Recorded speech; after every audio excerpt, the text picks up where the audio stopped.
boa tarde, seja bem-vindo ao Assembleia Geral. Os cortes salariais na função pública vão manter-se até 2018. A Ministra das Finanças anunciou ontem que os salários vão ser repostos ao ritmo de 20% ao ano. Na apresentação do Programa Nacional de Reformas e do Programa de Estabilidade, Maria Luísa Albuquerque revelou ainda que o Governo pretende eliminar a sobretaxa de IRS até 2019. Uma peça que não conseguimos ver neste momento. Vamos seguir. Se quiser participar no programa Assembleia Geral de hoje, basta ligar o número de telefone 21 323 6898 e responder à pergunta: salários na função pública deviam ser repostos já? Também pode deixar o seu comentário no site do Económico, em www.economico.pt, através do e-mail assembleia.geral@economico.pt ou na página do Facebook do Diário Económico. É hoje nosso convidado o politólogo Bruno Alves. Muito boa tarde, Bruno. Boa tarde. Na sua opinião, este conjunto de medidas que Maria Luísa Albuquerque apresentou ontem fazem sentido? Fazer sentido depende do que é que queremos dizer com fazer sentido. Por exemplo, a questão que colocamos lá para casa da reposição integral ou parcial, gradual, dos salários da função pública acima dos 1.500 euros, que é os que estão em causa. Quer dizer, em abstrato diria que sim, mas também me parece, tenho algumas dúvidas, porque se calhar haveria outras reposições de outro tipo que talvez, do meu entender, devessem ser prioritárias, por exemplo, baixar a carga fiscal, para não falar depois de todas as outras reformas que eu acho que deviam ter sido feitas e não foram. Mas apesar, seja como for, há uma série de questões que eu acho que vale a pena ter em conta e que ver um bocadinho com atenção. Este programa de estabilidade, ou Plano Nacional de Estabilidade, que foi apresentado ontem, na realidade as medidas que estão englobadas nesse plano não são propriamente um plano governativo, uma série de medidas que o Governo vai implementar. No fundo, são um programa eleitoral.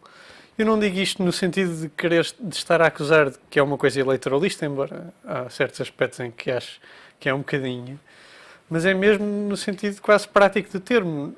O que foi ontem apresentado é uma série de medidas que a atual maioria, se recuperar ou mantiver o poder, promete aplicar.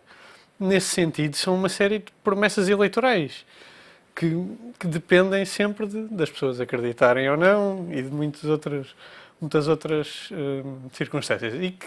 E como são promessas eleitorais e não um programa de governo, acho que devem ser encaradas por nós com a prudência e o ceticismo que essas coisas costumam ser encaradas. Ainda por cima, porque é possível que esta promessa dos salários em concreto não possa ser aplicada nos termos em que, pelo menos nos termos em que foi apresentada, porque há uns meses, quando, a propósito do Orçamento de Estado, houve uma certa polémica à volta da questão da interpretação da decisão do Tribunal Constitucional em relação a este tema. Havia gente que dizia que esta proposta do Governo poderia ser feita porque o Tribunal não teria posto de parte a hipótese do aumento gradual. E havia outras pessoas que achavam que o Tribunal Constitucional tinha dito era que, sim, em 2015 poderia-se repor só 20%, mas que a partir de 2016 teria que ser integral. Eu, na altura, até me lembro que vim aqui comentar a questão ao programa e que por isso fui ler o acórdão. Enfim, do que percebi daquele português mais ou menos ininteligível com que aquela gente normalmente escreve estas coisas, a ideia com que eu fiquei era que o que o Tribunal dizia era exatamente isso. Portanto, que em 2015, por ainda estarmos a sair do programa de resgate, que se aceitava por uma situação de exceção, no fundo, a reposição só de 20%, mas que em 2016 tinha que ser total, a não ser que o Governo, fosse ele qual fosse, conseguisse justificar uma situação de exceção outra vez. Coisa que eu acho que, enfim, tem alguns problemas, mas, seja como for, faz com que o Governo não possa prometer, porque não depende só exclusivamente dele, esta reposição imediata. Vamos tentar agora recuperar a reportagem da abertura. Os cortes salariais na função pública vão então manter-se até 2018. A Ministra das Finanças anunciou ontem que os salários vão ser repostos ao ritmo de 20% ao ano. Na apresentação do Programa Nacional de Reformas e do Programa de Estabilidade, Maria Luísa Albuquerque revelou ainda que o Governo pretende eliminar a sobretaxa de IRS até 2019. Aos poucos, a austeridade vai ficando pelo caminho. É isso, pelo menos, o que garante o Governo. O Conselho de Ministros aprovou esta quinta-feira a reposição dos salários da função pública ao ritmo de 20% ao ano até 2018. Na prática, só em 2019 é que os funcionários do Estado que ganham mais de 1.500 euros vão receber o salário por inteiro. A medida vai ser integrada no Orçamento do Estado para 2016. A Ministra das Finanças admite que a reversão pode ser acelerada, mas só se as condições orçamentais permitirem. A reposição gradual da redução remuneratória dos trabalhadores do setor público com salários superiores a 1.500 euros mensais, de forma a que a reposição integral ocorra no ano de 2018 e, portanto, o pressuposto aqui subjacente é uma reposição de 20% ao ano. Isto tem um custo na ordem dos 150 milhões de euros por ano. O Governo podia ter optado por devolver os cortes todos de uma vez, mas preferiu faseá-los para poder baixar os impostos sobre as famílias. O Programa Nacional de Reformas prevê a descida da sobretaxa de IRS dos atuais 3,5% para 2,6% já no próximo ano.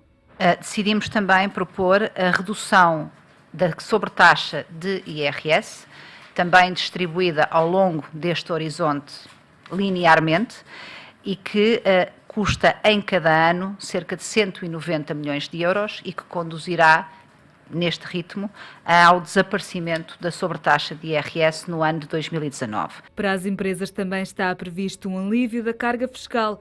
O Governo quer reduzir a taxa de IRC para os 17% em 2019, uma medida que custa 100 milhões de euros por ano. Já as pensões são tema que não tem dado descanso ao Governo. A Ministra das Finanças diz que é necessário poupar 600 milhões de euros por ano com as pensões do sistema público, mas não anunciou como pretende fazê-lo. Aquilo que propomos incluir no próximo ano é uma medida que tem uma obrigação de resultado, ou seja, um impacto positivo sobre o sistema de pensões com uma ordem de grandeza de cerca de 600 milhões de euros.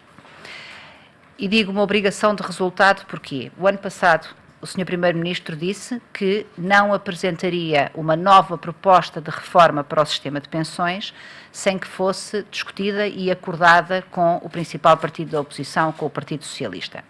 Até ao momento não foi possível abrir esse diálogo, o Partido Socialista não tem estado disponível para esse diálogo e para chegarmos a esse consenso, mas não deixamos de reconhecer que o problema se mantém. Adiada fica, por enquanto, a discussão sobre a descida da taxa social única. Maria Luísa Albuquerque garantiu que a medida mais falada dos últimos dias não foi tema de discussão no Conselho de Ministros. A redução dos custos do trabalho é, para já, apenas uma hipótese. Já sabe, se quiser participar no programa Assembleia Geral de hoje, basta ligar o número do telefone 21 323 6898 e responder à pergunta: salários na função pública deviam ser repostos já? Também pode deixar o seu comentário no site do Económico em www.económico.pt, através do e-mail assembleia.geral@económico.pt ou na página do Facebook do Diário Económico. Bruno Alves, voltando à nossa conversa, na sua opinião, os salários deveriam ser repostos já? Como eu dizia, não sei, até porque acho que talvez houvesse outro tipo de medidas que deveriam ser prioritárias, até porque convém não esquecer que não foram só os funcionários públicos que foram vítimas de redução salarial e até de despedimentos no setor privado. Se virmos a coisa globalmente, até houve maior perda de rendimentos e, portanto, eu acho que se é para para voltar atrás, digamos, nas coisas que foram feitas, acho que talvez diminuir a carga fiscal, por exemplo, fosse uma medida prioritária. A questão das pensões, por exemplo, também acho que, tendo em conta que são as pessoas, enfim, numa posição mais frágil, tanto os pensionistas como, por exemplo, as pessoas que recebem subsídio de desemprego ou coisas desse tipo. Acho que deveria ser prioritário esse tipo de questões e, portanto, não sei, honestamente, se isso deveria ser uma prioridade a ser feita agora. E como disse, a própria medidas tem, ou melhor, no entanto, apesar disto, não sei se não seremos obrigados, entre aspas, a ter já em 2016 essa reposição de salários, porque lá está a tal interpretação da questão do Tribunal Constitucional, pelo menos a mim pareceu-me que realmente é isso que o Tribunal Constitucional impõe, a não ser que se justifique um novo estado de exceção, digamos, que permita não o fazer. E isto já agora também permite Mas de alguma forma o Executivo deverá achar que é possível fazer passar esta alteração, apesar do chumbo do Tribunal Constitucional. Talvez o Governo pode, mesmo isso eu não sei, porque o que o Governo pode estar a fazer, de certa maneira, é precisamente usar isto apenas e só como uma espécie de programa eleitoral. E usar estas medidas não tanto por acreditar que as vai mesmo fazer nos termos em que diz que as vai fazer, mas para, como é que eu ia dizer, para cimentar, digamos, um pouco a sua estratégia eleitoral.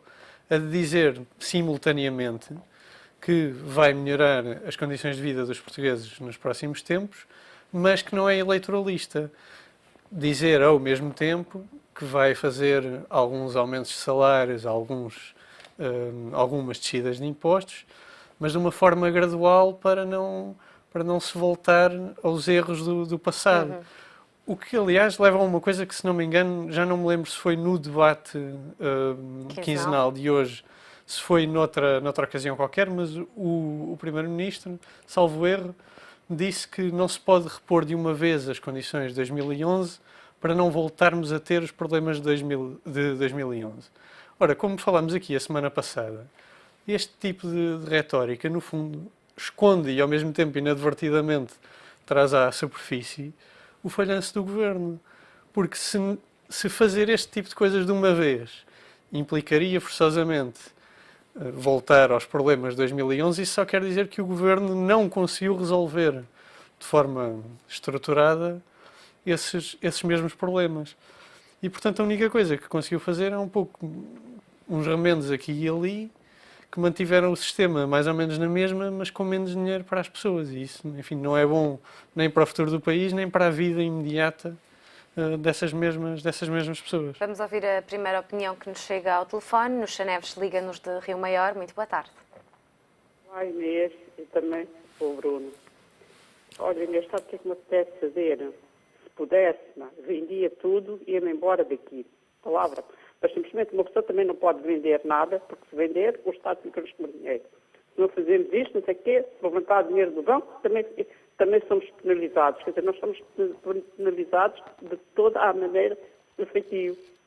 Ora, se as pessoas fossem todos a procurar o que os políticos todos devem de impostos, e criam fundações para não pagar impostos, é que deviam pagar isto tudo, crescido de taxa a 100%. Já não era preciso andar a fazer cortes nas pessoas. Não fomos nós que falimos o BPN, não fomos nós que falimos o BES, não fomos nós que construímos essas autoestradas todas. Tudo o que aconteceu de grave, foi na TAP, foi tudo, nós estamos a pagar estes prejuízos todos. Ora, e os políticos aumentaram-se em 220 e tal euros por mês, mas todos eles, todos. Por isso, para mim, todos, nenhum deles tem consideração nenhum, seja de que partido for, são todos iguais. Isto, há 40 anos que isto, a coisa que se deu o 25 de Abril, pois há 40 anos que isto está cada vez pior. Não se vê melhoras nenhumas. O Zé Povinho, o ouro e os diamantes e o petróleo dos governantes somos nós. Não há óleo, não há diamantes nem petróleo, então o Zé Povinho é que paga tudo. Então por isso é que eu lanço aqui uma coisa ao governo, se nos querem fazer cortes, então retiram os impostos todos que temos de pagar. Ainda há bocado vi no jornal qualquer a dizer que enviaram uma carta das finanças a uma pessoa que tinha falecido há 19 anos, o pagamento do IMI. Isto é vergonhoso, palavra, pá. Que as pessoas depois de mortas ainda continuam a receber cartas. Isto é vergonhoso, isto. Muito obrigada, um bom fim de semana, beijinhos. Obrigada pelo seu contacto, bom fim de semana. Passava outro comentário que nos chega através da página do Facebook. Jorge Prieto Henriques escreve que querem mais 4 anos de miséria, mentira e ditadura, mais 600 milhões roubados aos reformados e assalariados. Bruno Alves, a austeridade é reduzida aos poucos, aqui com esta intenção de 20% ao ano, de alguma forma, mas há aqui uma falha do que foi prometido aos portugueses na altura em que se aplicaram estes cortes pela primeira vez. Não totalmente, porque, quer dizer, apesar de tudo o que foi prometido era impedir a bancarrota do Estado e, portanto, uma situação calamitosa para o país. Mas numa primeira fase existia uma data limite, que depois foi alargada. Lá está, havia uma data limite, que teoricamente seria a data da execução do programa de resgate propriamente dita, mas também, enfim, por muitas críticas que eu faça ao Governo e à forma como esse programa foi executado e as medidas que foram aplicadas, apesar de tudo, o Governo sempre disse que os sacrifícios não se esgotariam nesse tal curto período do programa de resgate. Portanto, isso também não é tão assim como isso. Dito isto, acho que tem havido realmente alguma desonestidade, no mínimo, na forma como estas coisas têm sido apresentadas, no sentido em que, por um lado, o Governo louva-se muito a si próprio por ter conseguido resolver esses problemas, não é? Mas depois apresenta essa tal retórica de responsabilidade que, no fundo, o que indica é que esses problemas não foram tão bem resolvidos como o Governo gosta de fazer crer. E, por exemplo, esta questão, uma das piores coisas que resultaram deste tempo todo, e que também justiça seja feita, não vem só deste Governo, já vem bastante de trás, é um pouco isto que a senhora Nuxa Neves estava a falar, da forma, por exemplo, como o Fisco, a autoridade tributária, como agora é designada, trata as pessoas de forma muitas vezes ameaçadora e até ilegal, como as pessoas são tratadas com cartas.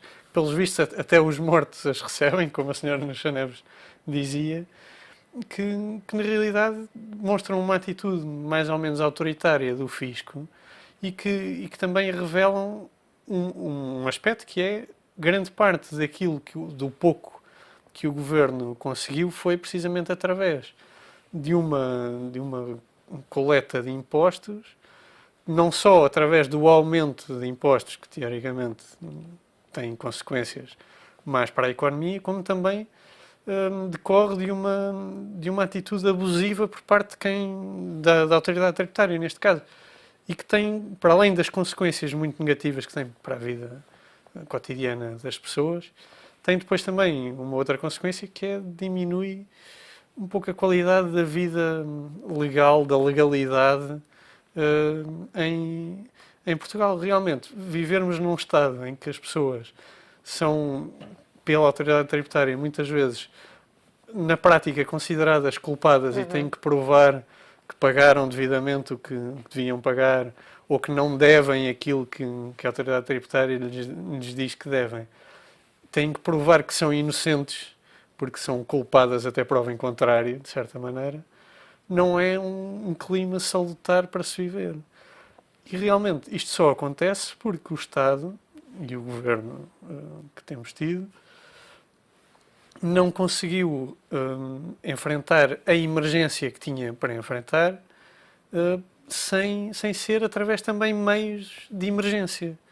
Portugal tinha realmente a tal situação de emergência criada por termos estado na iminência da bancarrota em 2011, mas também tinha antes uma crise estrutural que já estava, à qual essa situação de emergência se sobrepôs. O Governo teve realmente um mérito que também não se pode tirar de resolver essa situação de emergência, mas fê-lo agravando, porque deixou perpetuar a tal crise estrutural que já vinha de trás. E, portanto, isto a forma como muitas destas coisas, como eu dizia, têm sido apresentadas às pessoas é realmente um bocadinho desonesta. Vamos ouvir agora a opinião de Francisco Pinho, que nos liga de Gaia. Muito boa tarde. Boa tarde, minha senhora. Os meus cumprimentos para a senhora e para o seu convidado.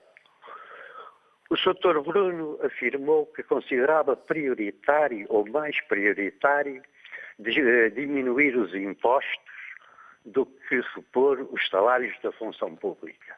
Eu não sou, aliás, 70 anos reformado, não sou nem nunca fui reformado.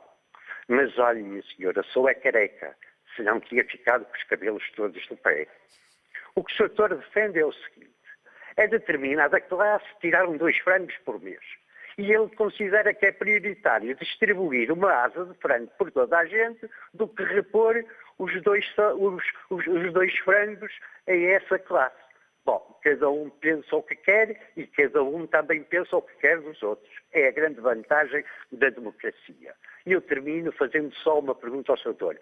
O senhor é funcionário público? Muito obrigado. Boa tarde.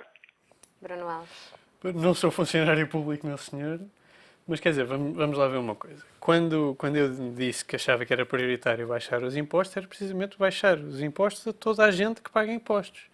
E não são só, enfim, os ricos, não é só uma determinada classe que paga impostos, é toda a gente, quanto mais não seja, toda a gente compra alguma coisa e, portanto, o IVA, pelo menos, toda a gente paga.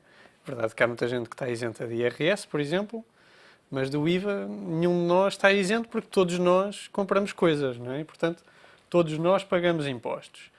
E quando eu disse que os funcionários, que não achava prioritária a reposição dos salários da função pública, é porque, apesar de tudo, os funcionários públicos estão, os que, portanto, ainda estão na função pública, as pessoas que foram colocadas à margem, digamos, isso depois é outra questão, mas os funcionários públicos têm, apesar de tudo, uma salvaguarda. Estão empregados, têm ainda um emprego. E eu não falei só da prioridade de se baixar impostos, porque alivia bastante a vida de toda a gente, inclusive a dos funcionários públicos que também os pagam. Mas falei também, por exemplo, da questão do subsídio de desemprego, que nos últimos tempos teve regras bastante mais restritas e que eu acho que, tendo em conta a situação bastante frágil em que as pessoas estão, algum apoio devem ter.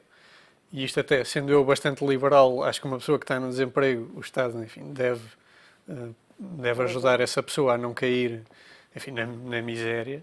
Falei também, por exemplo, dos pensionistas, que por razões também parece-me bastante evidentes, não têm, na grande maioria dos casos, capacidade para arranjar outra fonte de rendimentos e, portanto, estão muito fragilizados perante qualquer redução nas pensões, no valor das pensões, e, portanto, isso afeta muitas pessoas. E, portanto, realmente acho que há outras camadas da população que estão numa situação bastante mais frágil que os funcionários públicos e que, portanto, deveria, se há margem, e não sabemos muito bem que margem é essa, para aliviar um bocadinho estes sacrifícios que têm sido aplicados às pessoas, acho que há realmente outras camadas da população que deveriam ser alvo, digamos, ou objeto desse mesmo alívio. Isso acho que sim. Maria Luís Albuquerque dizia que a devolução faseada permitia baixar então os impostos às famílias, também nesse sentido, mas parece-lhe que terá a mesma expressão nos bolsos dos portugueses do que a reposição do salário? Também depende de quem é que estamos a falar. Para quem recebe esses salários, portanto, imaginemos um funcionário público agora passaria a receber exatamente o mesmo que recebia em 2011. É evidente que para ele essa reposição se calhar significa sente-se muito mais no bolso, como a Inês dizia, do que uma pequena descida gradual no IMT, se não me engano foi o que foi proposto foi anunciado ou proposto pelo Ministério das Finanças. Mas também por isso mesmo, eu quando dizia isto não me estava propriamente a referir àquelas pequenas descidas de impostos que a Ministra das Finanças falou.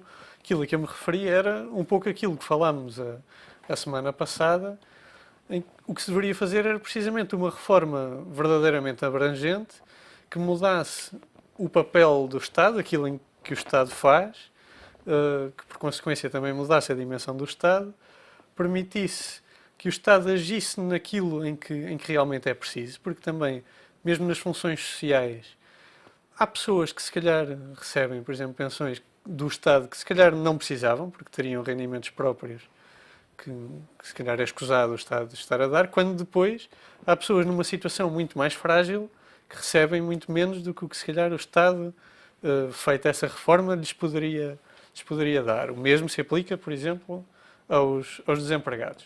E fazendo realmente uma reforma abrangente que mudasse isto tudo, que permitisse baixar um bocadinho a carga fiscal a toda a gente e, ao mesmo tempo, ajudar aqueles que realmente precisam, em vez de estarmos a gastar dinheiro com os que precisam e com os que não precisam, talvez fosse possível melhorar a vida de toda a gente, incluindo dos próprios funcionários públicos.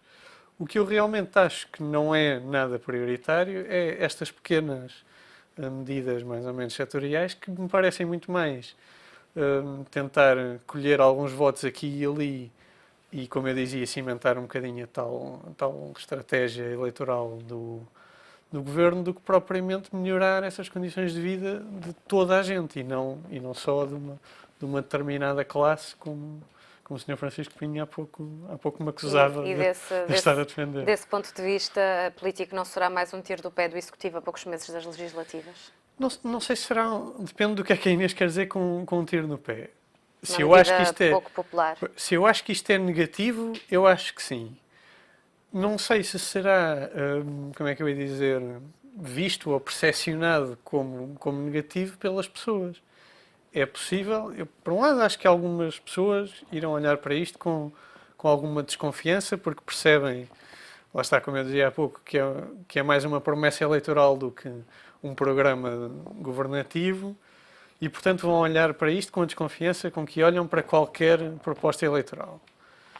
Por outro lado, também pode haver muita gente que pode ser seduzida, digamos, pela tal estratégia eleitoral do governo e, portanto, pode achar que isto demonstra uma grande responsabilidade e tal, e, portanto, podem ver isto com bons olhos, ou até pessoas que também se podem deixar seduzir pelo tal aumento gradual, pela austeridade que aos poucos vai sendo reduzida, e podem achar isto positivo. E em certa medida eu também não quero estar aqui a menosprezar o facto das pessoas, neste caso concreto os funcionários públicos, receberem um bocadinho mais de salário todos os anos até 2019, ou como eu acho que muito provavelmente terá que ser por causa do Tribunal Constitucional, tudo em 2016. É óbvio que isso é bom para aquelas pessoas.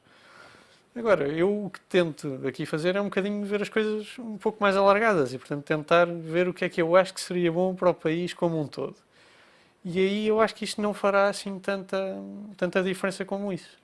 O principal partido da oposição defendia a reposição integral feita o mais rápido possível. O PSD critica e diz que os portugueses não conhecem o programa do PS. António Costa já deveria ter apresentado as suas ideias práticas para o país.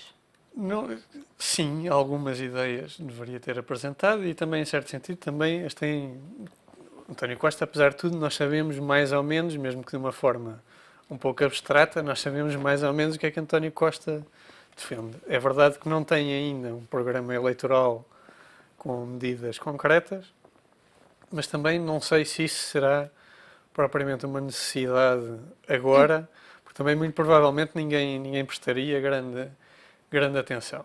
Dito isto, realmente o PS tem um problema, que defende essas medidas como a reposição total dos salários e defende também algum aumento da despesa pública e, ao mesmo tempo, uma descida dos impostos.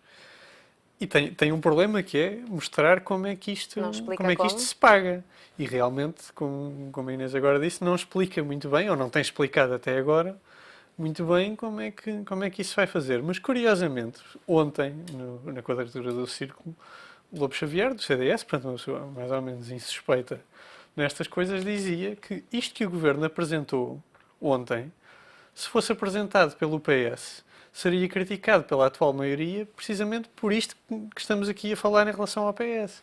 Há uma série de medidas que foram apresentadas ontem pelo Governo, que são, como a Ministra disse, são objetivos com que se comprometem, mas que não são explicados, não foi explicado, melhor dizendo, como é que isso na prática vai ser da obtido. redução de 600 milhões por ano. Exatamente, a questão das pensões. Para além execuível?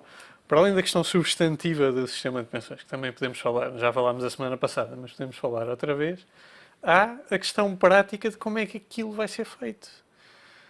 E isso não foi dito, e para além de não ter sido dito, a ministra disse mesmo que não sabia como é que era. Que depois ia-se ver como é que se fazia. Ora, como o Lobo Xavier dizia, e muito bem, se isto fosse ao contrário, seria incrivelmente criticado pela maioria. Eu acho que isto é criticável, seja qual for o partido que o faz. Mas acho que é ainda mais desonesto quando todas as críticas que o governo, ou que a maioria faz à oposição, baseiam-se nessa tal ausência de propostas concretas que a Inês falava. E depois comete-se exatamente o mesmo erro quando lhes toca a vez de apresentar certas medidas. E, portanto, acho que isto até nem fica bem para o próprio governo, que não é vantajoso para o próprio governo. Acho que as pessoas já começam a perceber um bocadinho estes truques e não olham para eles assim com Mas muito bons olhos. parece-lhe execuível esta redução? Não me parece muito execuível no mesmo sentido em que, lá está, a semana passada falávamos que eu não acho que o sistema de pensões, a segurança social, seja sustentável, independentemente de reduções, por exemplo, na questão da TSU. E, na realidade, o que nós temos é um sistema em que, por razões demográficas, como eu dizia, um número cada vez menor de pessoas tem de abdicar de uma porção cada vez maior do seu próprio rendimento para pagar pensões que, no total, têm um custo cada vez mais elevado para o Estado, mas que, para os pensionistas, correspondem a um valor cada vez menor. E, na realidade, aquilo que o Governo tem feito e, pelos vistos, planeia fazer, é precisamente continuar este problema. É reduzir ainda mais aquilo que as pessoas recebem e aumentar, por acaso o aumentar no que foi anunciado ontem até nem é verdade, mas pronto, reduzir aquilo que as pessoas receberão. Ora, o que eu acho que deveria ser feito era, lá está, mais uma vez, uma reforma abrangente, que neste caso mudasse a forma como o sistema funciona e não apenas retirar dinheiro ao sistema. De certa maneira, permitir que quem tem meios para ter uma pensão própria a tenha, e quem não tenha, o Estado financia essa conta privada. Quando eu digo privada, não é que seja administrada por privados, embora até acho que deva ser, mas no sentido de ser pessoal. Ou seja, a Inês teria a sua conta poupança no Estado ou num privado, sinceramente, tanto me faz. Eu teria a minha e por aí fora. Em vez de ser como hoje, em que no fundo estamos a contribuir para uma espécie de um esquema de pirâmide, como eu dizia também a semana passada, se eu ou a Inês montássemos um esquema igual, que funcionasse da mesma maneira, seria considerado crime, porque é um esquema de pirâmide. O Executivo fala na possibilidade de acelerar esta reversão, acredita?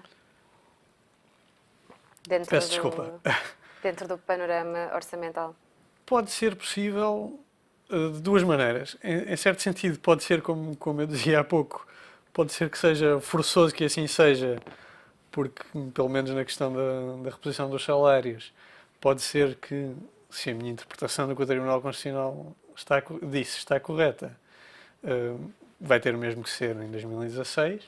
E também pode ser possível, no sentido em que a Inês estava a atribuir ao termo, se tivermos alguma sorte com a conjuntura internacional económica, que permita algum crescimento económico, por sua vez permita também ao Estado obter maior receita e, nesse sentido, abdicar um bocadinho, baixar um bocadinho este ou aquele imposto, aumentar um bocadinho a despesa aqui ou ali. Nesse sentido, pode ser que sim, que seja execuível. Mas, mais uma vez, é execuível nos termos destes tais remendos que têm sido feitos e não, infelizmente, no tipo de reforma que eu gostaria de ver e que acho que seria necessário para todos nós. Até porque 2019 será um horizonte muito longínquo para esta reposição integral? É longínquo até no sentido em que lá está, isto não é uma coisa com que o Governo se possa comprometer no sentido de ser este Governo que o vai executar.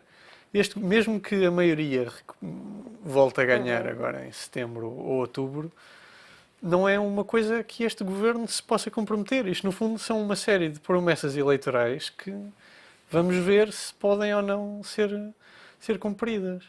E, portanto, fazer a 6 meses ou a 5 meses das próximas eleições grandes compromissos e traçar grandes objetivos para 2019 não é propriamente para se levar a sério, acho eu. Bruno Alves, muito obrigada por ter estado Obrigado. mais uma vez aqui connosco. A Assembleia Geral fica por aqui, regressa na próxima segunda-feira. Até lá, tenham um excelente fim de semana.